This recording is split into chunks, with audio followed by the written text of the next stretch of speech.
Have you ever had an instinct, a sudden chill down your spine that saves your life? For Justin Miller, a man who built an empire on calculated logic, that feeling was the only thing that stood between life and death for the only person he truly loved. Justin was a billionaire, accustomed to managing risk on a global scale, but he'd failed to see the danger right next to him. His mother, Michelle, was in Columbia Presbyterian Hospital with a serious case of pneumonia. Justin was frantic, but he had a crucial meeting. So, his fiancée, Audrey, the woman he was set to marry in 3 months, volunteered to sit with Michelle. Go handle your business, Audrey had said, her smile picture perfect. I'll take care of her. Justin finished his meeting an hour early and felt an unexpected urge, a strange, profound pull in his gut,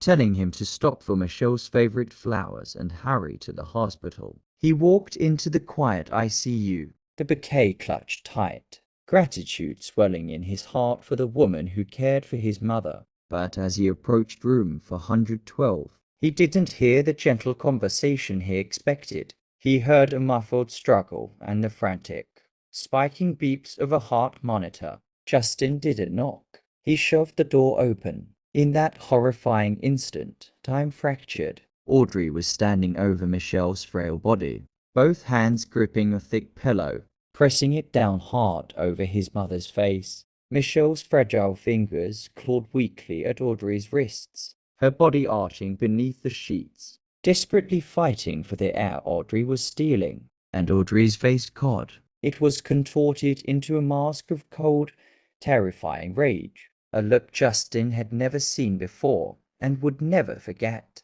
The flowers hit the floor. What are you doing? Justin's voice was a ragged shout, tearing through the quiet room. Audrey's head snapped toward him, eyes wide with panic. The pillow fell. Michelle's chest heaved as she gasped for breath, broken, desperate sounds that echoed the shattering of Justin's world. He moved on instinct, crossing the room into strides, shoving Audrey back, and positioning himself between her and his mother like a shield. Michelle was barely conscious, her eyes fluttered open, confused and terrified. "Mom, look at me.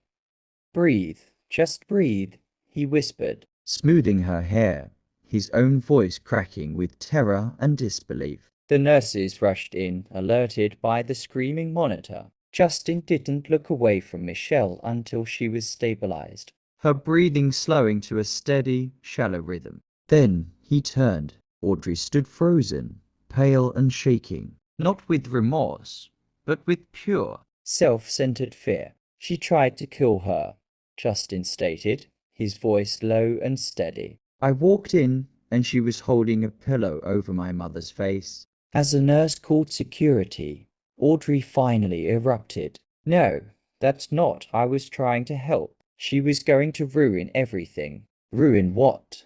That was the question that sealed her fate. The police arrived. Detectives dug into the life Audrey had so meticulously fabricated. They quickly uncovered her massive financial debt, over 180, zero, and a collapsed business. They found the truth Justin had been too lonely and too blinded to see. Audrey hadn't met him by fate. She had researched him, targeted him, and positioned herself at that charity gala. She was a hunter, and Justin was her escape. Michelle, the mother who had sacrificed everything for him, was the only obstacle. She was going to tell him to slow down, to wait, to reconsider. And if Justin listened to the wise, gentle woman who was his foundation, Audrey's whole plan would collapse. So, she decided to eliminate the problem. Justin sat beside his mother's bed as the news came in. Audrey was charged with attempted murder. He learned that the woman he loved had never existed. He mourned, not for her, but for the man he was just hours before, the man who believed in a future that was nothing more than a desperate, cold strategy. Michelle recovered slowly, but completely. Justin took a leave of absence, choosing presence over his empire. Realizing his true wealth was right there beside him, Audrey eventually took a plea deal for aggravated assault and was sentenced to 7 years in prison. The weight of her betrayal slowly faded, replaced by the profound, quiet relief that he had listened to that inexplicable instinct, that small, urgent pull that told him to leave the meeting, buy the flowers, and hurry to his mother, was the real love story. It was the universe telling him, look closer. The people who truly love you will never make you earn your survival. If this story reminded you that sometimes the greatest danger is hidden in plain sight, please like and share it, and tell me in the comments where in the world you are watching from. That small, urgent pull that told him to leave the meeting, buy the flowers, and hurry to his mother, was the real love story. It was the universe telling him, look closer. The people who truly love you will never make you earn your survival. The path back to normalcy was slow, measured not in business quarters but in quiet, steady breaths. Justin realized that for years, he had been trying to buy back the time his mother had lost working to raise him. He had showered her with wealth, but had withheld the one thing she truly valued, his presence. Now, he gave her time. He worked remotely, holding conference calls from his penthouse terrace while Michelle quietly read nearby. He found himself looking forward to their morning coffee more than any boardroom meeting. The empire he built continued to thrive without him micromanaging every detail, teaching Justin the profound lesson that true power is found not in control, but in connection. He stopped measuring his worth by acquisitions and profit margins, and started measuring it by the genuine smile on his mother's face when he did a terrible impression of a mystery novel character. Trust, shattered into 1,000 pieces by Audrey, was painstakingly rebuilt, starting with the constant, steady anchor of his mother. He learned that trust isn't a single leap of faith, but a slow, daily accumulation of consistency. Michelle, ever the gracious spirit, never used Audrey's betrayal as a tool, only as a lesson. Audrey's choices were hers. Sweetheart, she told him one evening, watching the city lights flicker on below, your open heart is a gift, not a flaw. You just have to be wiser about where you give it. Justin knew he might never pursue a relationship again with the same reckless optimism. But he was no longer paralyzed by fear.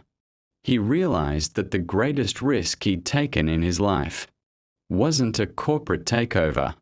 It was ignoring the quiet, vital presence of his mother while chasing an illusion of love. 6 months after the incident, Michelle was fully recovered. One afternoon, Justin found her humming softly in his kitchen, preparing a simple, perfect meal. He walked up behind her and hugged her, inhaling the comforting scent of home. You saved my life, Justin, she whispered. He held her tighter, finally understanding the true measure of their bond.